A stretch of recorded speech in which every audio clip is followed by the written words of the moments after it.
ऐसन रूपवा सजावल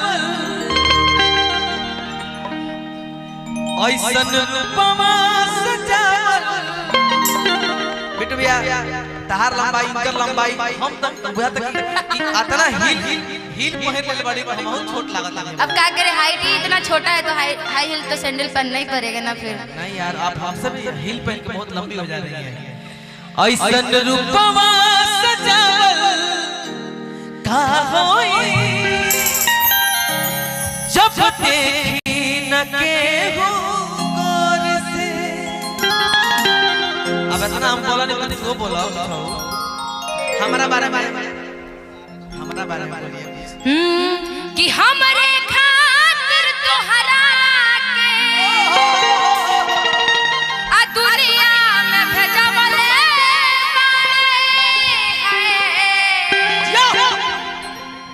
आ भगवान बड़ी फुर्सत से। अच्छा ये भगवान जो बोली है ना ये तो टोन में बोली है। एक बार भगवान प्यार से बोल दीजिए भगवान। क्या कैसे है बोलिए ना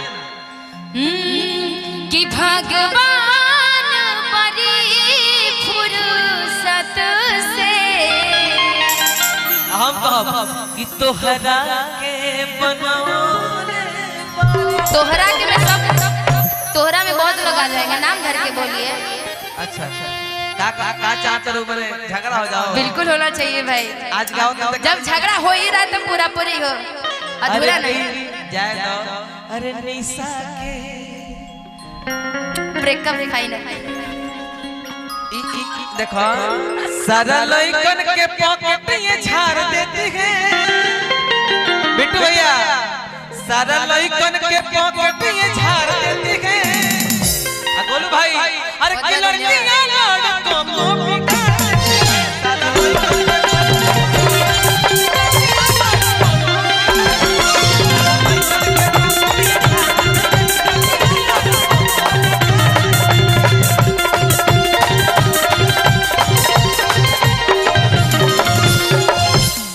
आपका क्या नाम लड़कियां बिगाड़ देती हैं। एक नहीं खे हो लइकन के गलती। अच्छा कोई हो प्यार ये तो मरती है पलटी। ये आपका सोच गलत है। अच्छा ये बताओ 2 घंटा खेत खेत तब उनका से प्यार करबू। बिल्कुल ना हम खेत ना लिखल तो प्यार ना करबू का गलती। अच्छा वो खेते लिखत रे जमीने लिखत रे त कौन हम उनका यहाँ बानी रोज तो स्टेज पर रहोगे मिलता नहीं। आही दादा हमसे डेली बात नहीं क्यों होगा लेकिन उन्हें डेली बात होता हम जानते नहीं सब जानते नहीं। सारा लइकन के पॉकेट ये झाड़ देती है। रियल बात अरे की लड़कियां लड़कों को बिगाड़ बिल्कुल नहीं।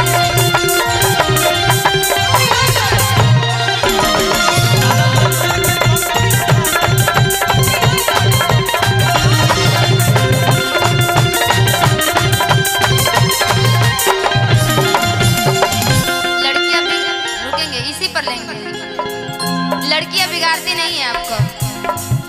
कभी कहा जाता है कि लड़के कितने भी बिगड़े होते हैं ना।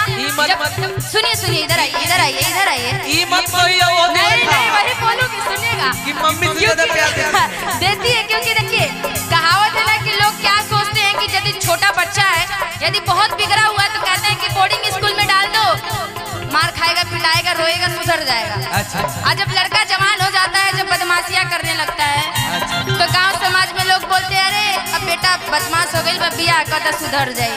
अच्छा आप कह रहे हैं कि लड़कियां बिगाड़ देती है। ये मत कहिए कि मम्मी से ज्यादा प्यार देती है क्योंकि मम्मी तो आपको प्यार देके बिगाड़ देती है और लड़कियां सुधारती जानते कैसे है। इनको मम्मी से ज्यादा वो प्यार देती है कि इनको नहीं हम जानते थे अब रोकेंगे इसीलिए हम के मजबूर मत कहो बात कहेगा। हम पहले ही कहे कि मम्मी से प्यार कोई ज्यादा कर नहीं सकता। दुनिया में कोई ऐसा शख्स ना हो जो निस्वार्थ भाव से प्यार करे वो सिर्फ एक माँ है। माँ को छोड़ के कोई नहीं ऐसा हो जो सिर्फ पैसे से प्यार करती है। सब अब सही बताओ माँ ही एगो ऐसा माँ है को जो दिल से मानती है रुपया पैसा से ना। हमने के अगर मरद तोहरी से कमा के आवेला तो कह लो कि यार ये दिक्कत ना कमा के कोई ना होगा काले कोई ना होगा लेकिन माईए को ऐसा दिया बेटा ते तो दुबरा के दे तो सूट ना कर सका नहीं माई बात ना कि जानी ले जवानी हमर था हमारा दावे आ देखी देखी काहे तहराया हमारा दावे हम तो सोचे न तहरा बारे में निशा निशा निशा निशा भइल बा हमरा राते में अरे निशा भइल बा हमरा राते में तू दया में सपना राते में दिखाई देता कि कितना सच्चाई बन के बात में तू तो सुघर लगाता आजे अब टाइम लगल बा हमके साजे में अरे कि बड़ा चोलिया में होता कूद कूद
देखिए इनका चेहरे पे गम कितना दिख रहा है।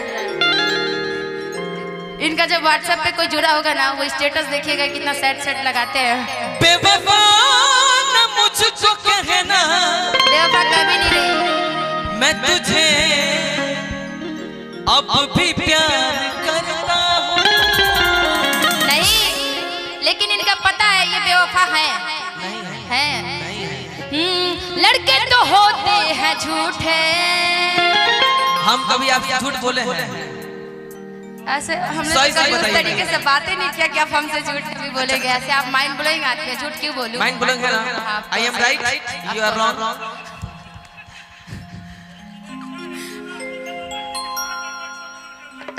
लड़के मरला सा लड़कियों को हार्ट अटैक नहीं होता है भाई ये हकीकत है प्यार बार हाय अमरल बा दीवाना एगो गाम के आ फटिए पे गिरल रहता फटिए पे गिरल रहता खाता न पियाता नाम लेके जियाता खाता न पियाता नाम लेके जियाता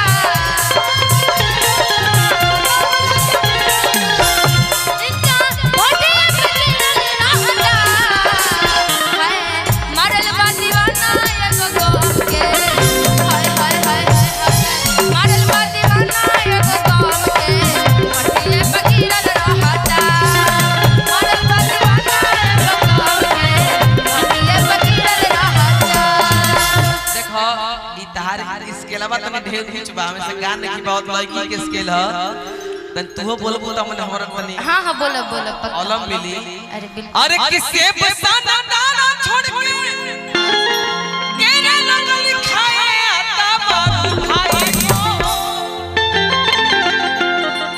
सेब संतरा छोड़ के केरा लगल खाए आप आगे कहेंगे कि मोटाने वाली बात कहेंगे तो तवारू भाई को लगली पगले से छितरा